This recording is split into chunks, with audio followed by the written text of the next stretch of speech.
ඔයාලට මතකද හසලක උඩත්තව ගමේ සිදු වුණා ලොකු නාය යෑමක්. නෙළුම්මල කියන ගම්මානය සම්පූර්ණයෙන්ම යට වුණා.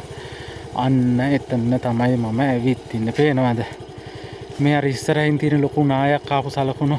අන්න ඒ තමයි මේ නාය. එතකොට මෙන්න මේ පැත්තේ යහන්ගල කඳු මුදුරෙන් පටන් ගත්ත නාය පහළට ඇවිල්ලා මෙතන ගම්මානය සම්පූර්ණයෙන්ම යට කරලා දැම්මා.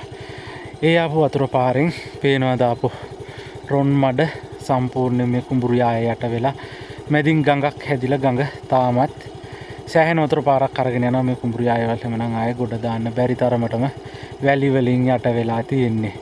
එතකොට පේනවද අර ඒ ගම්මානය හිතා ගන්න බැරි විදිහට විනාශ වෙලා ගිහිල්ලා තියෙන්නේ.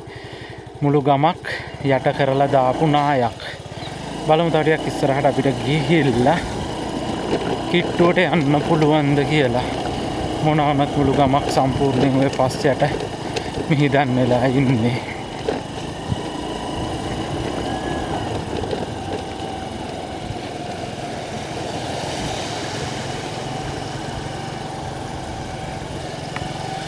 පේනවද?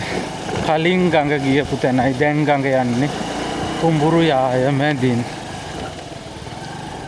පේනවද? එතකොට මෙතනින් මේ තිබ්බ පාරවල් සම්පූර්ණයෙන්ම වැහිලා ගිහිල්ලා මම හිතන්නේ මෙතනින් ඒ ගමට යන්න තිබ්බ පාර වෙන්නේ නැති වැහිලා ගිහිල්ලා තියෙන්නේ.